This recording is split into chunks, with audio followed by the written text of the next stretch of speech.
안녕하세요. 오뚜기 선생입니다. ADHD라고 하면 많은 분들이 먼저 이런 모습을 떠올립니다. 수업 시간에 가만히 앉아있지 못하는 아이, 공부할 때 집중하지 못하는 아이, 숙제를 자꾸 미루는 아이. 그런데 ADHD가 정말 힘든 이유는 시험지 앞에서만 문제가 생기기 때문이 아닙니다. ADHD는 일상에서 계속 나타납니다. 아침에 일어나는 것, 씻고 준비하는 것, 약속 시간에 맞춰 나가는 것, 물건을 챙기는 것, 해야 할 일을 시작하는 것, 감정을 조절하는 것, 관계를 유지하는 것, 그리고 무언가를 꾸준히 이어가는 것. 다른 사람에게는 평범해 보이는 일들이 ADHD가 있는 사람에게는 매일매일 작은 산처럼 느껴질 수 있습니다. 아이에게는 이런 모습으로 보일 수 있습니다. 왜 이렇게 말을 안 듣지? 왜 준비가 이렇게 느리지? 왜 맨날 물건을 잃어버리지? 왜 별일 아닌 일에 저렇게 화를 내지? 성인이 되면 표현만 달라집니다. 왜 나는 이렇게 게으르지? 왜 남들은 쉽게 하는 걸 나는 이렇게 어렵게 하지? 왜 매번 늦고 미루고 정리 못하고 후회하지? 오늘 영상에서 꼭 말씀드리고 싶은 핵심은 이것입니다. ADHD는 단순히 의지가 부족한 문제가 아닙니다.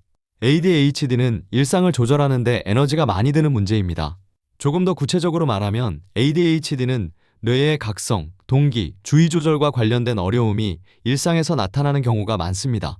ADHD는 뇌 속의 신경 전달 물질인 도파민과 노르에피네프린의 불균형으로 인해 적절한 동기를 유발하고 뇌를 필요한 만큼 각성시키는 과정에 어려움을 겪는 상태입니다. 이로 인해 특정한 과제에 집중을 유지하는 능력이 저하되며 계획을 세우고 행동을 통제하는 전두엽의 핵심적인 실행 기능이 제대로 작동하지 못해 일상에서 반복적인 좌절과 제약을 경험하게 됩니다. 여기서 실행 기능이란 머릿속 비서 같은 역할을 합니다. 무엇을 먼저 해야 하는지 정해주고, 시작하라고 알려주고, 시간을 확인해주고, 중간에 딴 길로 새지 않게 잡아주고, 감정이 너무 커지면 브레이크를 걸어주는 기능입니다. ADHD가 있으면 이 실행 기능이 들쭉날쭉하게 작동할 수 있습니다. 어떤 날은 아주 잘 되다가 어떤 날은 너무 안 됩니다. 좋아하는 일에는 엄청나게 몰입하다가 해야 하는 일 앞에서는 시작조차 어려울 수 있습니다. 그래서 오늘은 ADHD가 일상생활에서 어떻게 나타나는지 아동과 성인의 사례를 함께 보면서 구체적으로 이야기해 보겠습니다. 시작이 어렵다. 첫 번째 어려움은 시작이 어렵다는 것입니다. 초등학생 아이를 떠올려 보겠습니다. 아침입니다. 부모님이 말합니다. 일어나 씻어, 옷 입어, 가방 챙겨, 밥 먹어야지, 늦는다. 아이는 분명히 듣고 있습니다. 그런데 몸이 바로 움직이지 않습니다. 겨우 일어나서 화장실 앞까지 갔는데 거울을 보며 멍하니 서 있습니다. 양치하다가 칫솔을 입에 문 채 딴 생각을 합니다. 옷을 입으러 갔다가 바닥에 있는 장난감을 만집니다. 가방을 챙기다가 어제 그린 그림이 눈에 들어옵니다. 부모님 입장에서는 답답합니다. 너는 왜 한 번에 되는 게 없니? 몇 번을 말해야 해? 일부러 그러는 거야? 하지만 아이 입장에서는 일부러 안 하는 것이 아닐 수 있습니다. 해야 한다는 것을 모르는 것도 아닙니다. 문제는 생각이 행동으로 넘어가는 첫 단추가 잘 안 끼워지는 것입니다. 성인 ADHD도 비슷합니다. 출근 준비를 해야 합니다. 머릿속으로는 알고 있습니다. 이제 일어나야 하는데, 씻어야 하는데, 오늘 회의 자료도 봐야 하는데, 메일도 하나 보내야 하는데, 그런데 몸은 침대에 누워있고 손은 휴대폰을 보고 있습니다. 그러다가 시간이 확 줄어든 것을 보고 갑자기 벌떡 일어납니다. 급하게 씻고 옷을 입고 지갑을 찾고 열쇠를 찾고 충전기를 찾습니다. 집을 나서기도 전에 이미 하루치 에너지를 반쯤 써버립니다. 업무도 마찬가지입니다. 보고서 파일을 열어놓고도 첫 문장을 못 씁니다. 메일 하나만 보내면 되는데 계속 미룹니다. 해야 할 일이 많은데 어디서부터 시작해야 할지 몰라서 오히려 아무것도 못합니다. 이때 필요한 해결 방법은 정신 차려가 아닙니다. 마음먹으면 할 수 있잖아도 아닙니다. ADHD에게 필요한 것은 시작 단위를 아주 작게 만드는 것입니다. 아이에게 방 청소해라고 말하는 대신 바닥에 있는 양말 하나만 빨래통에 넣자라고 말할 수 있습니다. 숙제 대신 연필만 잡자. 책 읽어 대신 책을 펴고 첫 줄만 읽자. 씻어 대신 화장실 불만 켜자. 성인도 마찬가지입니다. 보고서 완성하기가 아니라 파일 이름만 정하기. 운동하기가 아니라 운동복만 입기. 집안일 하기가 아니라 싱크대 앞에 서기. 메일 보내기가 아니라 메일창만 열기. ADHD에게 필요한 것은 거대한 결심이 아닙니다. 행동으로 넘어가는 아주 작은 다리입니다. 다 하려고 하면 막히지만 첫 번째 작은 행동만 하려고 하면 시작할 가능성이 올라갑니다. 시간 감각이 약하다. 두 번째 어려움은 시간 감각입니다. 시간맹이라는 표현을 쓰기도 합니다. 시간을 아예 모른다는 뜻은 아닙니다. 다만 시간이 얼마나 흘렀는지, 어떤 일을 하는데 실제로 얼마나 걸리는지, 지금 시작하지 않으면 나중에 얼마나 밀리는지를 몸으로 느끼는 감각이 약할 수 있다는 뜻입니다. ADHD가 있는 아이는 10분 뒤에 나가야 해라는 말을 들어도 그 10분이 몸으로 잘 느껴지지 않을 수 있습니다. 부모님은 점점 급해집니다. 빨리 해. 이제 진짜 늦어. 지금 신발 신어야 해. 그런데 아이는 양말을 신다가 멈추고 가방을 챙기다가 다른 책을 펼쳐보고 신발을 신다가 신발끈을 만지작거립니다. 아이 입장에서는 시간이 얼마나 지났는지 잘 모릅니다. 그러다 부모님 목소리가 커지고 분위기가 심각해졌을 때야 갑자기 놀라서 허둥댑니다. 학교에서도 비슷합니다. 수학 문제 5개를 풀어야 하는데 첫 문제에서 너무 오래 머뭅니다. 쉬는 시간이 10분인데 운동장에 나갔다가 종이 쳐도 늦게 들어옵니다. 과제를 금요일까지 내세요라고 하면 금요일 아침에야 갑자기 생각납니다. 성인도 마찬가지입니다. 30분이면 준비 끝나겠지라고 생각했는데 실제로는 1시간이 걸립니다. 샤워하고 옷 고르고 머리 말리고 가방 챙기고 휴대폰 찾고 지갑 찾고 엘리베이터 기다리는 시간까지 계산하지 못합니다. 그래서 매번 약속 시간에 아슬아슬하거나 늦습니다. 업무에서도 이런 일이 생깁니다. 이 일은 1시간이면 되겠지라고 생각했는데 3시간이 걸립니다. 반대로 중요한 일을 계속 미루다가 마감 직전에 몰아서 처리합니다. 평소에는 느긋해 보이다가 마감 직전에는 극도의 긴장 상태가 됩니다. 조금 있다가 해야지가 벌써 늦었네로 바뀌는 일이 자주 생깁니다. 그래서 해결 방법은 시간을 머릿속으로만 관리하지 않는 것입니다. 시간을 눈에 보이게 만들어야 합니다. 아이에게는 이렇게 도와줄 수 있습니다. 10분 뒤에 나가보다 긴 바늘이 6에 오면 신발 신는 거야 라고 말해주는 것이 더 좋을 수 있습니다. 아침 준비 순서를 그림 카드로 붙여둘 수도 있습니다. 1번 화장실 가기, 2번 양치하기, 3번 옷 입기, 4번 밥 먹기, 5번 가방 매기, 6번 신발 신기, 그리고 타이머를 아이가 직접 누르게 하는 것도 좋습니다. 시간을 눈으로 보고 소리로 듣고 몸으로 느끼게 하는 것입니다. 성인에게는 이런 방식이 도움이 됩니다. 약속 시간보다 15분 빠른 가짜 마감 시간을 정합니다. 준비 시간은 내가 예상한 시간보다 1.5배로 잡습니다. 캘린더 알림은 한 번만 설정하지 말고 하루 전, 1시간 전, 출발 시간 전으로 나눠서 설정합니다. 그리고 중요한 것은 마감일과 함께 시작일을 정합니다. 금요일까지 제출이 아니라 수요일 오전 10시에 파일 열기를 정해야 합니다. ADHD에게 시간 관리는 마음속 계산으로 하면 자주 실패합니다. 시간은 머릿속에 두지 말고 시계와 타이머와 알림으로 바깥에 꺼내 놓아야 합니다. 저는 이 시간 감각 문제를 생각할 때 떠오르는 장면이 있습니다. 제가 자라온 집에서는 항상 시계가 10분 일찍 맞춰져 있었습니다. 어릴 때는 그냥 우리 집만 그런 줄 알았다가 나중에 ADHD 성향이 있는 지인들과 이야기해보니 놀랍게도 그 집들도 시계가 10분 일찍 맞춰져 있는 경우가 있었습니다. 생각해보면 참 의미 있는 장면입니다. 부모님들도 이미 알고 계셨던 것입니다. 이 아이가 시간 맞춰 나가는 것을 어려워한다는 것을요. 매번 늦을까봐, 준비가 밀릴까봐 조금이라도 시간을 벌어주기 위해 집안의 시계를 10분 일찍 맞춰두셨던 것입니다. 물론 그 방법이 항상 완벽하게 효과적이진 않았을 수 있습니다. 나중에는 아이도 우리 집 시계는 10분 빠르다는 걸 알아버리니까요. 하지만 그 안에는 부모님들의 걱정과 노력이 들어 있습니다. 시간을 못 지키는 아이를 혼내기만 한 것이 아니라 어떻게든 지켜보려고 애쓰셨던 흔적이기도 합니다. ADHD에게 시간은 시계처럼 일정하게 흐르는 느낌이 아닐 수 있습니다. 오히려 갑자기 사라지는 느낌에 가깝습니다. 물건 정리가 어렵다. 3번째 어려움은 물건을 자주 잃어버리고 정리가 어렵다는 것입니다. 아동 ADHD에서는 아주 흔하게 보입니다. 아이가 매일 지우개를 잃어버립니다. 연필도 없어지고 준비물도 없어지고 체육복도 어디 있는지 모릅니다. 부모님은 새로 사주다가 지칩니다. 도대체 몇 번째야? 네 물건은 내가 챙겨야지. 왜 이렇게 덜렁대니? 학교에서도 이런 일이 생깁니다. 숙제를 했는데 제출을 안 합니다. 가정통신문을 가방 깊숙이 넣어두고 잊어버립니다. 준비물을 책상 서랍에 넣어두고 그냥 집에 갑니다. 일부러 잃어버린 것이 아니기 때문에 아이도 억울합니다. 성인도 비슷합니다. 열쇠, 지갑, 휴대폰, 무선 이어폰을 자주 찾습니다. 분명히 방금 손에 들고 있었는데 어디에 뒀는지 모릅니다. 출근 직전에 차키를 찾느라 온 집을 뒤집습니다. 중요한 서류를 잘 둬야지 하고 특별한 곳에 넣어두었는데 그 특별한 곳이 기억나지 않습니다. 여기서 많은 사람들이 이렇게 생각합니다. 기억력이 나쁜가? 왜 이렇게 자꾸 까먹지? 그런데 조금 더 정확히 보면 단순히 저장된 기억을 잘 꺼내지 못하는 문제가 아닐 수 있습니다. 애초에 기억이 제대로 만들어지지 않았을 가능성이 있습니다. 우리가 어떤 물건을 어디에 두었는지 기억하려면 그 순간에 주의력을 사용해야 합니다. 내가 지금 열쇠를 현관 선반 위에 두고 있구나. 지갑을 가방 앞주머니에 넣었구나. 이렇게 아주 짧게라도 주의를 기울여야 기억이 만들어집니다. 그런데 ADHD가 있으면 물건을 내려놓는 순간에 주의가 이미 다른 곳으로 가 있을 수 있습니다. 열쇠를 손에서 놓으면서 머릿속으로는 회의 생각을 하고 있습니다. 휴대폰을 책상에 두면서 동시에 카톡 알림을 보고 있습니다. 지갑을 어딘가에 놓으면서 이미 다음 행동으로 넘어가 있습니다. 그러면 나중에 아무리 기억을 꺼내려고 해도 잘 안 됩니다. 왜냐하면 기억이 안 나는 것이 아니라 애초에 기억 자체가 선명하게 형성되지 않았을 수 있기 때문입니다.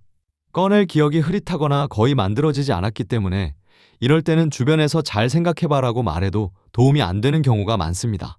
정리도 어렵습니다. 아이 책상 위에는 책, 공책, 색연필, 장난감, 간식 봉지, 구겨진 종이가 섞여 있습니다. 부모님이 책상 좀 치워라고 하면 아이는 책상 앞에 서서 멍해집니다. 어디서부터 치워야 할지 모르기 때문입니다.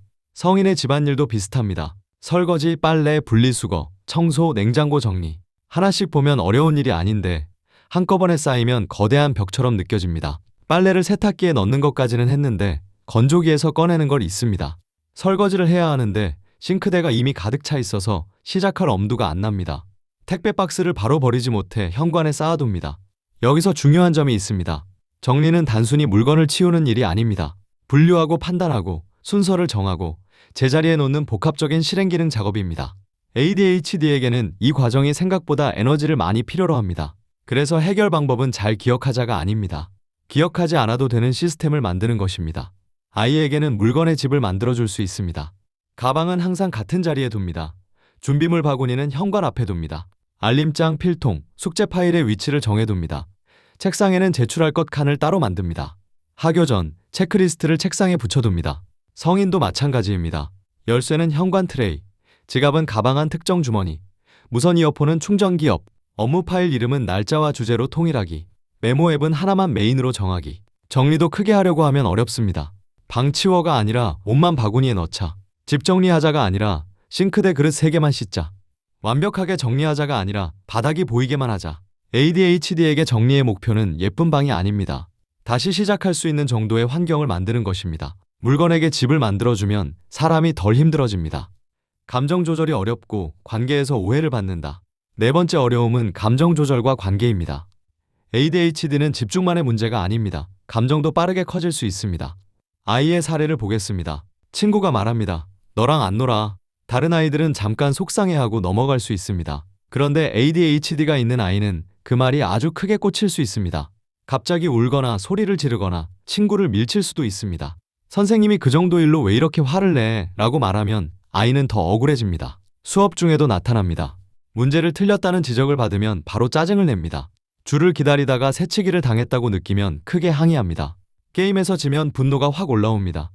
그리고 마음이 진정되면 후회합니다. 내가 왜 그랬지? 그러지 말걸. 성인도 비슷합니다. 카카오톡 답장이 늦으면 불안해집니다. 상사가 짧게 피드백했을 뿐인데 머릿속에서는 생각이 커집니다. 나를 싫어하나? 내가 무능해 보였나? 이제 나한테 실망했나? 배우자나 연인이 무심코 한 말에 크게 상처받기도 합니다. 화가 올라온 순간에는 말을 세게 하고 나중에 후회합니다. 직장에서는 회의 중 지적을 받으면 표정 관리가 어렵습니다. 피드백을 개선점으로 받아들이기보다 내 존재 전체가 평가받는 느낌이 들 수 있습니다. 관계에서도 오해를 받습니다. 아이는 친구 말을 자주 끊습니다.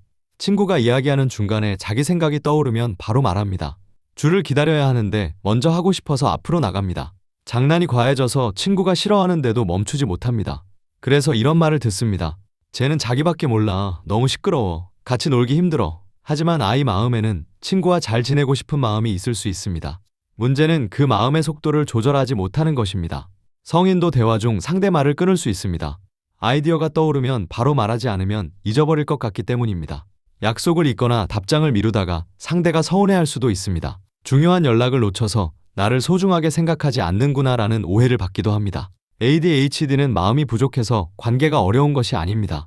주의 유지, 충동 조절, 감정 조절, 기억이 관계 안에서 동시에 요구되기 때문에 어려움이 생길 수 있습니다. 해결 방법은 감정이 가장 클 때 바로 행동하지 않는 것입니다. 아이에게는 이렇게 가르칠 수 있습니다. 지금 화산이 올라오는 중이야. 말하기 전에 손을 배에 올려보자. 물 한 모금 마시고 말하자.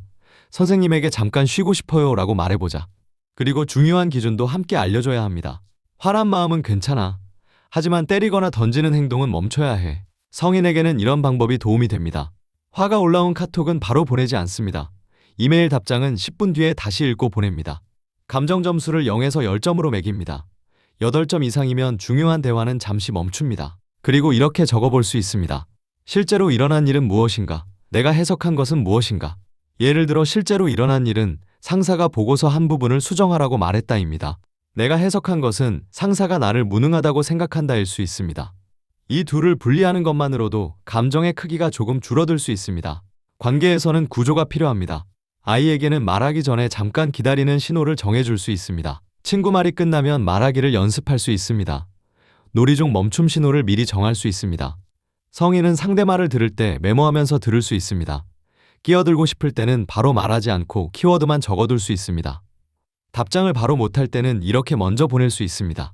지금 봤어. 조금 뒤에 답할게. 대화 중에는 이렇게 물어볼 수도 있습니다. 지금은 해결책을 원해? 아니면 공감을 원해? ADHD가 관계를 망친다는 뜻이 아닙니다. 다만 좋은 마음이 좋은 방식으로 전달되려면 관계 안에서도 구조가 필요합니다. 꾸준히 유지하기 어렵다. 5번째 어려움은 꾸준함입니다. 아동 ADHD에서는 새학기 초에 이런 모습이 자주 보입니다. 새 공책을 예쁘게 씁니다. 계획표도 만듭니다. 처음 며칠은 정말 열심히 합니다. 그런데 시간이 지나면 공책이 엉망이 되고 계획표는 보지 않게 됩니다. 문제집도 처음에는 열심히 풀지만 반복되는 문제는 금방 지루해집니다. 부모님은 말합니다. 또 작심삼일이야? 너는 왜 끝까지 하는 게 없니? 성인도 똑같습니다. 운동을 시작합니다. 독서를 시작합니다. 다이어트를 시작합니다. 가계부를 쓰기 시작합니다. 유튜브, 블로그, 자기계발을 시작합니다. 처음에는 의욕이 넘칩니다. 장비도 사고, 계획도 세우고, 자료도 모읍니다. 그런데 흥미가 떨어지면 갑자기 멈춥니다. 그리고 자책합니다. 나는 왜 이렇게 꾸준하지 못하지? 왜 항상 시작만 하고 끝을 못 내지? ADHD는 관심이 생겼을 때 강하게 몰입할 수 있습니다. 하지만 반복적이고 보상이 늦은 일은 유지하기 어렵습니다. 그래서 꾸준함은 의지만으로 만들기 어렵고 보상과 구조가 함께 필요합니다. 아이에게는 매일 100점을 요구하기보다 한 칸만 성공해도 보이게 만드는 것이 좋습니다. 스티커를 붙이기, 체크리스트 만들기, 공부 시간 짧게 나누기, 지루한 과제 뒤에 좋아하는 활동 붙이기. 성인도 마찬가지입니다. 하루 1시간 운동을 목표로 잡기보다 운동복 입기를 첫 성공으로 잡을 수 있습니다. 책 한 권 읽기가 아니라 한 문단 읽기로 시작할 수 있습니다. 매일 완벽하게 기록하기보다 놓친 날 다음 날 다시 돌아오는 것을 목표로 할 수 있습니다. 그리고 여기서 중요한 것이 하나 있습니다. ADHD가 있는 사람들은 계획이 원하는 대로 안 됐을 때 만회하려는 마음이 강하게 올라올 수 있습니다. 예를 들어 오전에 계획대로 공부를 못했습니다. 그러면 오후에 이렇게 생각합니다. 오전에 못했으니까 오후에 2배로 해야 해. 오늘 계획이 틀어졌으니까 처음부터 다시 세워야 해. 이번 주는 망했으니까 다음 주 월요일부터 제대로 해야겠다. 그런데 이런 방식은 오히려 다시 시작을 더 어렵게 만들 수 있습니다. 만회하려고 하면 부담이 너무 커집니다. 처음부터 다시 하려고 하면 시작점이 계속 뒤로 밀립니다. 그러다 결국 어차피 망했어라는 생각으로 이어질 수 있습니다. 그래서 저는 ADHD에게 이렇게 말해주고 싶습니다. 처음부터 다시 하지 않아도 됩니다. 완벽하게 만회하지 않아도 됩니다. 그 상태에서 이어서 하면 됩니다. 아침 계획이 무너졌다면 점심부터 이어서 하면 됩니다. 글을 쓰다가 멈췄다면 처음 문장부터 다시 고치지 말고 지금 보이는 문장 다음에 한 줄만 이었으면 됩니다. ADHD에게 필요한 꾸준함은 한 번도 끊기지 않는 완벽함이 아닙니다. 끊겼을 때 다시 이어붙이는 능력입니다. 결국 중요한 것은 안 무너지는 사람이 되는 것이 아닙니다. 무너져도 다시 시작하는 사람이 되는 것입니다. 정리하겠습니다. 오늘은 ADHD가 일상생활에서 어떻게 나타나는지 아동과 성인의 사례를 함께 살펴봤습니다. 시작이 어려운 아이는 말을 안 듣는 아이처럼 보일 수 있습니다. 하지만 실제로는 행동으로 넘어가는 다리가 약한 것일 수 있습니다. 시간을 못 지키는 사람은 성의가 없어 보일 수 있습니다. 하지만 실제로는 시간 감각을 머릿속에서 붙잡는 것이 어려운 것일 수 있습니다. 물건을 자주 잃어버리는 아이는 덜렁대는 아이처럼 보일 수 있습니다. 하지만 실제로는 기억보다 환경의 도움이 필요한 것일 수 있습니다. 감정이 갑자기 커지는 사람은 예민하고 이기적으로 보일 수 있습니다. 하지만 실제로는 감정의 볼륨이 너무 빠르게 커지는 것일 수 있습니다. 꾸준하지 못한 사람은 의지가 약해 보일 수 있습니다. 하지만 실제로는 보상과 구조가 없으면 지속이 어려운 것일 수 있습니다. ADHD를 이해한다는 것은 핑계를 찾는 것이 아닙니다. 내가 어디서 막히는지 알고 그 지점에 맞는 구조를 만드는 것입니다. 부모님이라면 아이를 혼내기 전에 이렇게 봐주셨으면 좋겠습니다. 이 아이는 지금 어느 단계에서 막히고 있을까? 시작에서 막히는 걸까? 순서가 어려운 걸까? 시간 감각이 부족한 걸까? 감정이 너무 커진 걸까? 선생님이라면 ADHD 학생에게 잘해라 라고만 말하기보다 무엇을, 언제, 어떻게 시작할지 더 구체적으로 알려주시면 좋겠습니다. 그리고 성인 ADHD 당사자라면 이 말을 꼭 드리고 싶습니다. 당신이 게으른 사람이어서 계속 실패한 것이 아닐 수 있습니다. 지금까지 나에게 맞지 않는 방식으로 나를 관리하려고 했던 것일 수 있습니다. ADHD에게는 의지보다 구조가 먼저 필요합니다. 자책보다 이해가 먼저 필요합니다. 그리고 완벽함보다 다시 시작하는 힘이 더 중요합니다. 정말 마지막으로 한 가지 더 당부드리고 싶은 점이 있습니다. 주의력을 키우는 과정은 헬스장에서 근육을 만드는 과정과 비슷합니다. 어떤 사람이 30kg의 무게를 들 수 있다고 가정했을 때 그 사람이 오늘 30kg로 자신의 최대치까지 운동했다면 바로 다음 날은 35kg, 40kg가 아니라 오히려 30kg도 들기 어려울 수 있습니다. 물론 사람마다 다르고 운동 수준에 따라 차이는 있겠지만 중요한 원리는 같습니다. 근육이 생기는 과정처럼 주의력이 생기는 과정에도 반드시 회복이 필요합니다. 아이에게 하루 종일 최대한의 집중과 인내와 조절을 요구했다면, 그리고 우리 자신에게도 하루 종일 실수하지 말고, 미루지 말고, 감정적으로 반응하지 말고 끝까지 버티라고 요구했다면 그 다음에는 회복할 시간이 필요합니다. 해야 할 일을 미루지 않으려고 버티는 것, 감정이 올라와도 어떻게든 멈추려고 애쓰는 것, 출근하고 일하고 집안일을 하고 다시 내일을 준비하는 것, 겉으로는 아무 일도 안 한 것처럼 보여도 안에서는 이미 많은 에너지를 쓰고 있을 수 있습니다. 그래서 최선을 다하고 있는 아이에게, 그리고 최선을 다하고 있는 우리 자신에게 필요한 것은 더 강한 압박만이 아닙니다. 인정과 회복, 다시 해볼 수 있게 만드는 응원입니다. 왜 이것밖에 못했어? 라는 말보다 오늘도 버티느라 애썼구나. 또 실패했네? 라는 말보다 그래도 다시 해보려고 했구나. 남들은 다 하는데 너는 왜 못해? 라는 말보다 너에게는 이게 쉽지 않은 일이었는데도 노력했구나. 이런 말이 필요합니다. 노력을 인정받은 아이는 다시 달릴 힘을 얻고, 노력을 인정받은 사람은 다시 시도할 의지를 얻습니다. 계속 부족함만 지적받으면 사람은 점점 노력 자체를 두려워하게 됩니다. 어차피 해도 혼날 것 같고, 어차피 해도 부족하다는 말을 들을 것 같고, 어차피 또 실패할 것 같기 때문입니다. ADHD를 가진 아이들이, 그리고 ADHD를 가진 우리가 배워야 하는 것은 한 번도 흔들리지 않는 완벽함이 아닙니다. 어려움을 견디는 힘, 넘어졌을 때 다시 일어나는 힘, 나에게 맞는 방법을 찾아가는 힘, 그리고 노력하는 나 자신을 포기하지 않는 힘입니다. 그러니 아이들에게도, 그리고 우리 자신에게도 이렇게 말해 주었으면 좋겠습니다. 지금도 충분히 애쓰고 있어. 회복하고 다시 가면 돼. 무너진 게 아니라 다시 힘을 모으는 중이야. ADHD는 고장난 사람이 되는 병이 아닙니다. 나에게 맞는 사용 설명서를 찾아가는 과정일 수 있습니다. 오늘 영상이 ADHD를 가진 아이들, ADHD 자녀를 키우는 부모님, ADHD 학생을 만나는 선생님, 그리고 성인이 되어서도 자기 자신을 이해하려 애쓰는 분들에게 작은 도움이 되었으면 좋겠습니다. 오늘도 나를 포기하지 않고 무너져도 다시 일어나는 하루가 되시길 바랍니다. 지금까지 오뚜기 선생이었습니다. 감사합니다.